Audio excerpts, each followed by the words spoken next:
Hi, in this tutorial I'm going to show you how to create a presentation in LibreOffice Impress. I will create here a short presentation.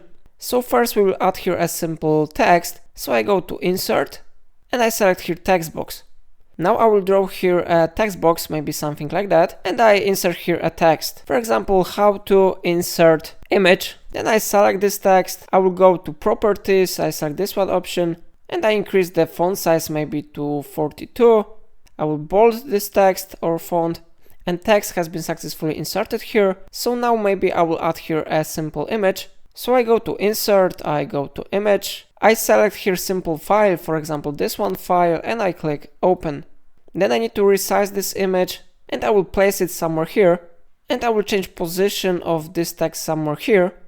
Maybe I will select it and click on this one option to add character highlighting here. Okay, so first slide has been successfully inserted here. Now I want to add another slide, so I click right mouse button here and I select here new slide.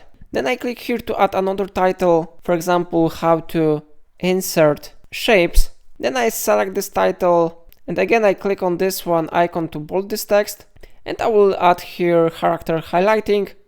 Then I click on this frame and I delete this text and I need to insert here some shapes. So I go to Insert, I go to Shape, and I select here basic shapes. For example, I will add here rectangle, so I click on it and I need to draw here a simple rectangle. Now I need to change position of this rectangle, maybe somewhere here. Then I need to go to Insert, I go to Shape, I go to basic shapes and I will add here a circle, so I click on it. Then I draw here a simple circle, I change position of it and I will add here a last one shape. So I go to Insert, I go to Shape, I go to basic shapes and I select here maybe block arc. I draw it and shapes have been successfully added to this slide. So now my presentation with two slides have been successfully created here.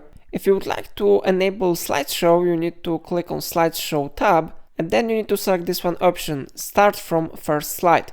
And how you see here, we have displayed our first slide, and if we will click on it, the second slide will be successfully displayed here. If you will click one more time and another one, you will exit to your presentation settings. So it is how it works. If I helped you to create a new presentation, remember to like this tutorial and subscribe my channel. Please let me know in comment if it solved your problem.